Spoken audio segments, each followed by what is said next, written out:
YouTube is setting some dangerous precedents.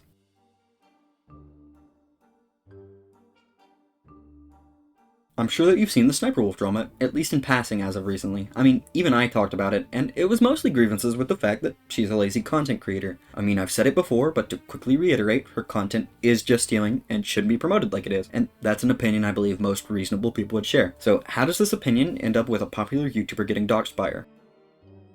Jax Films is an American comedy and coverage YouTuber who has been very vocal about his problem with Sniper Wolf's content theft, even changing a channel to highlight the problems with her videos by pointing them out and having a bingo card just to show off how lazy the content is. He had been at this for a little over 2 months, and it's been illustrating his point to YouTube and the general audience of YouTube in a critical, but completely acceptable and legal way. So how does Sniper Wolf respond?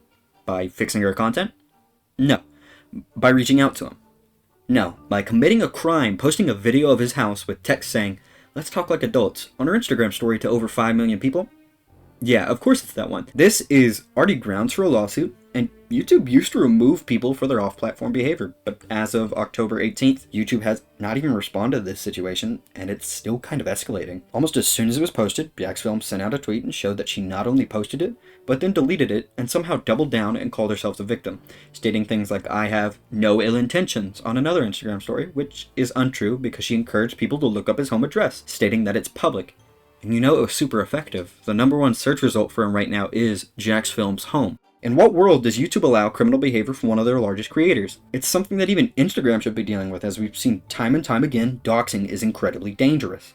People have been stalked, harassed, and some have even lost their lives to it. And now she's even making fun of the situation, treating it as if it's a joke, and acting like there's nothing wrong with what she's done, saying, "I don't know how to dox," whilst blasting his private information on the internet, and making posts with her sister saying, "What are you doing when we show up to your house?" is definitely not the way to respond to criticism, especially when you dox somebody. Her and her sister are going out of their ways to be as awful to people as their pea-brains can manage. It's frankly embarrassing behavior that holds more consequences than any one person could imagine.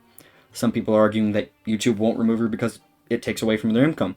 But if that's how YouTube decides things, then who can dox who and get away with it? What does her getting away with it mean to the greater audience of YouTube? The way they're doing things right now is basically saying, even if it's not something you're endorsing verbally, is that doxing is okay if you're making us money, and that's not something YouTube needs to be encouraging. We're all aware that she has a criminal past. I mean, you've seen the funny mugshots, and it's not like these things were grounds for deplatforming, but the current situation is something YouTube has stated in their terms of service is not allowed. And surprise, surprise, as I'm writing this, new info comes out, and it's really not a good look. She, in 2014, allegedly, and by allegedly I mean there is video footage of her doing this, told some underage boys to twerk for her, and she would show her breasts. This was then edited, uploaded, and distributed on the internet, deleting it only in 2021, and now with this drama, it has resurfaced in light of what she has done. The guy who exposed her for it has since been banned, which is understandable. The video is disturbing, but why is she still around? Even her sponsor G Fuel has dropped her, and it's beyond crazy that YouTube hasn't acted on their own policies. I mean, it states right there, we don't allow harmful behavior like threats and doxing. This applies to off-platform behavior as well. I mean, look back at what happened after the Ant-Man made a distasteful joke on Twitter. He lost monetization and was in a lot of trouble the next day. Now they're acting like there's nuance to a situation with no nuance, and that's not good. I'm not even for deplatforming most of the time, but this situation fits the mold for every other instance of deplatforming. Harassment, stalking, and doxing others as content removed before. So is it different because she's a woman? Is it different because she's a big YouTuber? Is she immune to the rules? Maybe, but it shouldn't be that way. And the way it's going at the moment, the situation can only escalate. And another update, they're now stating that they won't do anything about doxing if it's outside YouTube's scope, which in this situation means off-platform. So what does this mean for YouTube now? Can anyone dox anyone and get away with it as long as it's not on YouTube? Here's a Wikipedia article of past bans for off-platform behavior, and this makes it seem pretty inconsistent with her past. Here's a response YouTube made after to a different person, where the big word here is maybe they'll take action. It's plausible deniability. If they pretend they don't know, they don't have to enforce it. She's still uploading and soy-facing over content, and this is a bad look for YouTube in light of some of the other decisions they've made recently, which is like when YouTube decided to defend pedos. I know I've talked about this before, and my points aren't going to differ, but this is super dangerous. They have actively deplatformed DDP, and other people have been caught, but now they've made the decision to remove content on the grounds of harassment when it comes to sting operations and important coverage on these people. That's right, removing content because harassment, when these people are very dangerous and the greater population can benefit from knowing that this person is in fact, allegedly, the monster they are portrayed to be. I mean, they went through so many hurdles to defend children, but as soon as it comes to individuals being portrayed in the manner they chose to act in, it's suddenly harassment and they need to be defended. Odd way of monitoring content on your platform.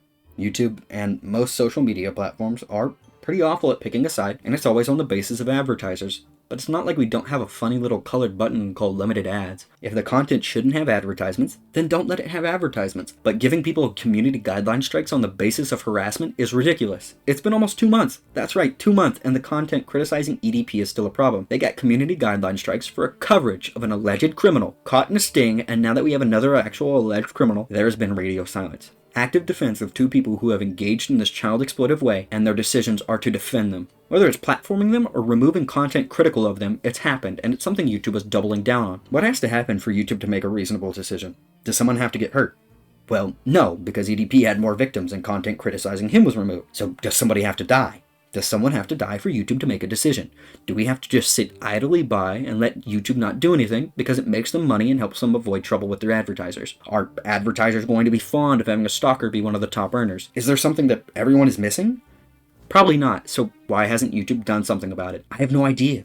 But while I'm talking about dangerous precedents on YouTube, another problem I have with YouTube has to do with advertisers. We've been seeing a lack of moderation in the ad department for as long as YouTube's had ads. And now they're cracking down on ad block, AI ads. Watching this video, you're one of the 10,000 lucky people who'll get an iPhone 15 Pro for just $2. I'm Mr. Beast, and I'm doing the world's largest iPhone 15 giveaway. Click the link below to claim yours now. Exploitive ads.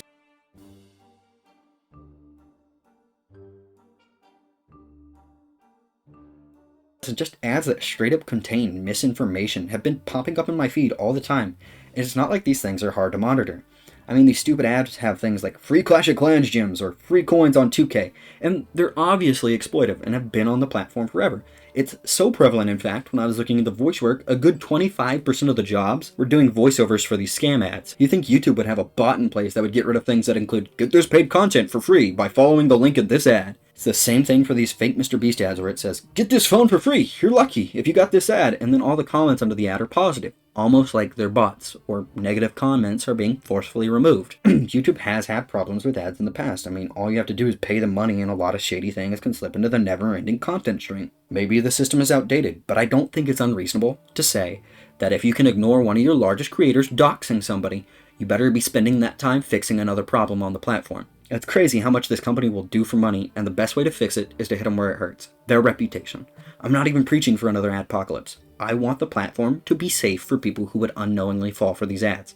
Content moderation has been constantly brought into question, and I think it's about time we had stricter ad moderation. How would you feel if your grandparents saw these ads about some placebo drug that will help with their diseases? I've gotten plenty of ads from them. Took this and my life is suddenly better, with disabled comments and of course the invisible likes that YouTube oh so adores. YouTube has even made it more tedious to report ads now, which I'm aware is to avoid the exploitation of skipping ads, but when you see harmful content, do you take 5 minutes out of your day to make sure that others less aware than you are safe, or do you just wait the 10 seconds out to watch your video? The effect of removing ad blockers is probably not going to cause any more people to be scammed, because anybody who uses an ad blocker wants nothing to do with advertisements anyway. But to the elderly people, the young people, and those ignorant to how these scams work, do they deserve to be put in a bad place because of bad ad moderation? I mean, YouTube is supposed to be a trustworthy site, and yet time and time again we see these ads that serve to only take away from people who are none the wiser. It's a nasty thing to have, and it's not like they don't have the money to deal with it. Getting your own ads on the platform is really easy, by the way. I'm sure you've seen tons of small creators putting ads in themselves so they can attract attention to their channels. This is okay. I mean, who really cares if a small YouTuber does it? I just would hope that there's some level of moderation that exists for things like scam and exploitive content. Anyway, I just hope YouTube can fix these problems, whether it be content moderation or ad moderation or coverage and keeping important things on the platform and removing things that are actively harmful, and to hopefully become more consistent in monitoring the stuff they allow these people to do. Thank you for watching. Subscribe like every other YouTuber tells you to do. Goodbye.